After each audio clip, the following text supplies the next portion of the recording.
Assalamualaikum warahmatullahi wabarakatuh. Selamat pagi, salam sejahtera bagi kita semua. Di sini kami dari kelompok 1 Psikologi Pendidikan. Kita akan membahas tentang perkembangan kognitif peserta didik.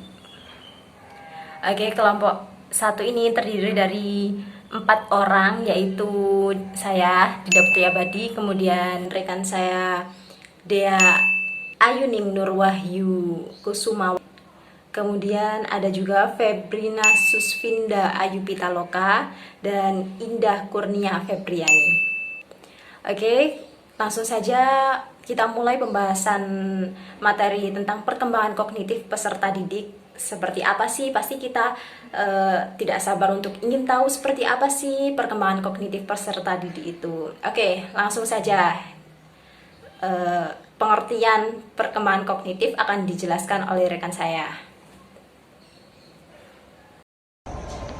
Apa itu perkembangan? Perkembangan atau development merupakan suatu proses yang pasti dialami oleh setiap individu.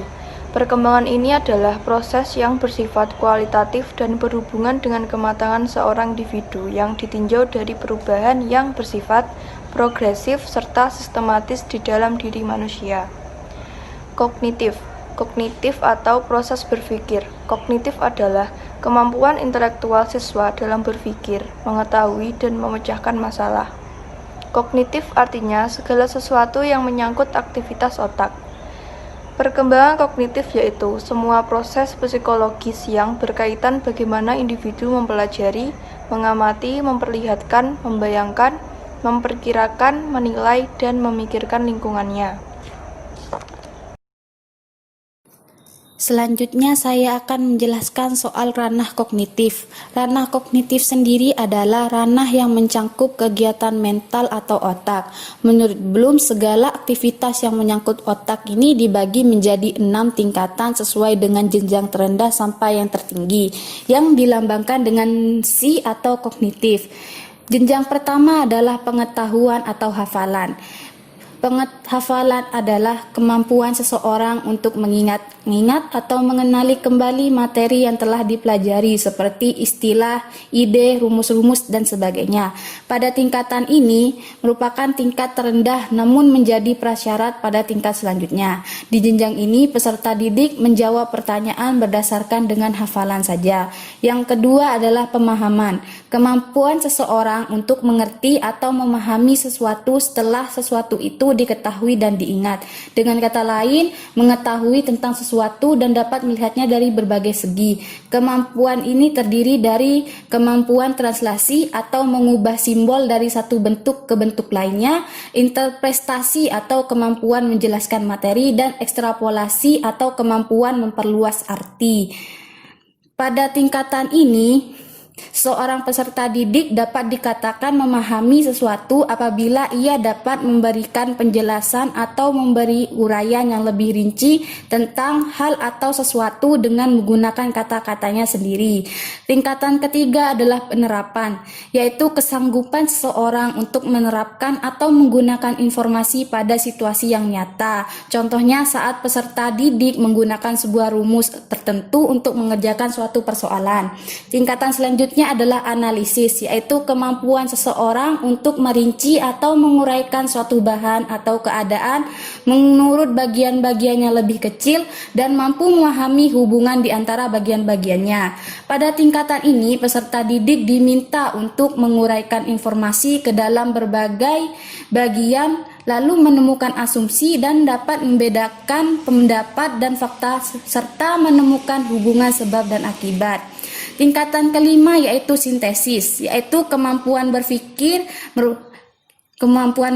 yang merupakan kebalikan dari proses berpikir analisis. Sintesis ini adalah suatu proses yang memadukan bagian-bagian atau unsur-unsur secara logis, sehingga menjelma menjadi suatu pola yang berstruktur atau berbentuk pola baru.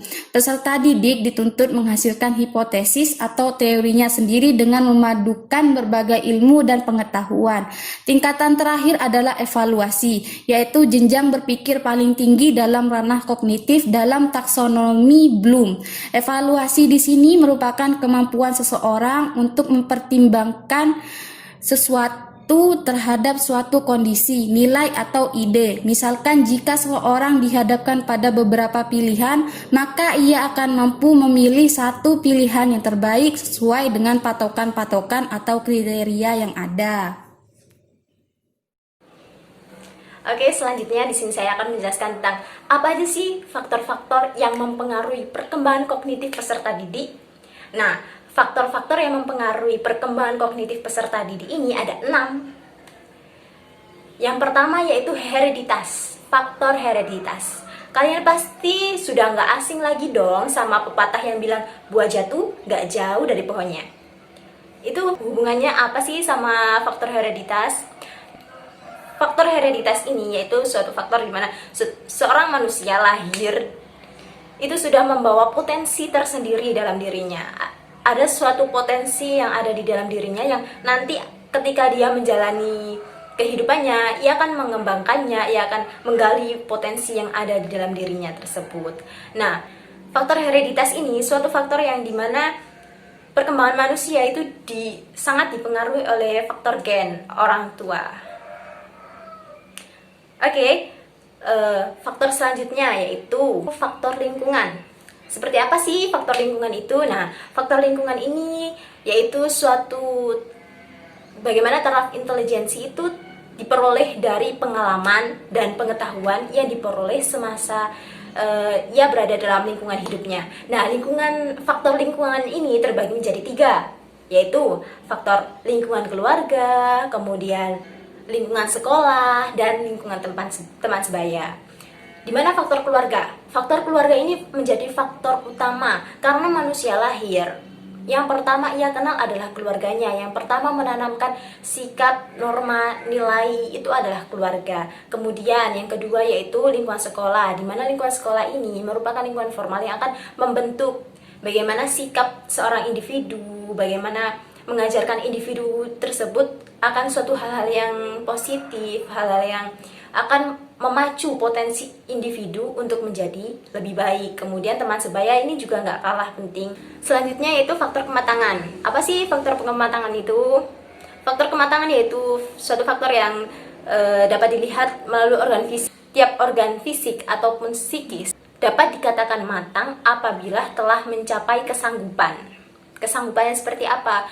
Kesanggupan menerima dan memperoleh apa yang ia pelajari, apa yang ia nilai-nilai seperti apa yang ia pelajari dan lain sebagainya. Ketika pasti kita bisa membandingkan antara seorang anak-anak dan seorang remaja, itu akan sangat berbeda bagaimana ia menanamkan suatu hal, bagaimana ia memilah dan memilih tentang apa yang baik menurutnya, apa yang tidak baik menurutnya. Itu pasti akan ada perbedaan antara seorang yang masih anak-anak dengan seseorang yang masih dan dengan seorang yang sudah remaja. Itu pasti ada perbedaan tersebut. Yang keempat yaitu adalah faktor pembentukan. Faktor pembentukan itu segala keadaan di luar diri manusia yang mempengaruhi perkembangan intelijensi. Lah, pembentukan dapat dibedakan menjadi 2. Yang pertama itu pembentukan sengaja. Pembentukan sengaja itu contohnya itu seperti di sekolah-sekolah formal. Yang kedua yaitu pembentukan tidak sengaja. Pembentukan tidak sengaja itu seperti dari lingkungan, dari keluarga, dan bisa pengaruh alam sekitar. Sehingga manusia berbuat intelijen atau waspada untuk mempertahankan hidup atau dalam bentuk menyesuaikan diri. Yang kelima yaitu faktor minat dan bakat. Jadi kalau ada orang atau seseorang anak yang mempunyai bakat, berarti dia mempunyai tingkat kecerdasan yang lebih tinggi dari yang lainnya. Artinya seseorang yang memiliki bakat tertentu akan semakin mudah dan cepat mempelajarinya. Yang keenam yaitu faktor kebebasan. Kebebasan yaitu keleluasaan manusia untuk berpikir divergen atau menyebar, yaitu berpikir jauh ke depan atau memikirkan masa depan, yang berarti bahwa manusia dapat memilih metode-metode tertentu dalam memecahkan masalah-masalahnya, juga bebas dalam memilih masalah yang sesuai kebutuhannya. Tahap-tahap perkembangan kognitif. Pertama, tahap sensori motor. Pada tahap sensori motor umur 0-2 tahun, seorang anak akan belajar untuk menggunakan dan mengatur kegiatan fisik dan mental menjadi rangkaian perbuatan yang bermakna. Pada tahap ini, pemahaman anak sangat bergantung pada kegiatan atau gerakan tubuh dan alat-alat indera mereka. Kedua, tahap praoperasional. Pada tahap praoperasional umur 2-7 tahun, seorang anak masih sangat dipengaruhi oleh hal-hal khusus yang didapat dari pengalaman menggunakan indera, sehingga ia belum mampu untuk melihat hubungan-hubungan dan menyimpulkan sesuatu secara konsisten. Ketiga, tahap operasional konkret. Pada tahap operasional konkret umur 7-11 tahun, umumnya anak sedang menempuh pendidikan di sekolah dasar. Di tahap ini, seorang anak mampu mempertimbangkan dua aspek dari suatu situasi nyata dengan bersamaan. Keempat, tahap operasional formal. Pada tahap operasional formal, usia lebih dari 11 tahun, kegiatan kognitif seseorang tidak mesti menggunakan benda nyata. Oke, kami dari kelompok 1 mengucapkan terima kasih banyak karena telah memperhatikan semua yang telah menyaksikan video ini. Semoga video ini bermanfaat bagi kalian semua. Semoga kalian paham dengan apa yang telah kami jelaskan. Kurang lebihnya kami mohon maaf, dan barangkali ada sesuatu yang kurang paham atau kurang jelas, bisa kalian tanyakan pada saat sesi tanya jawab.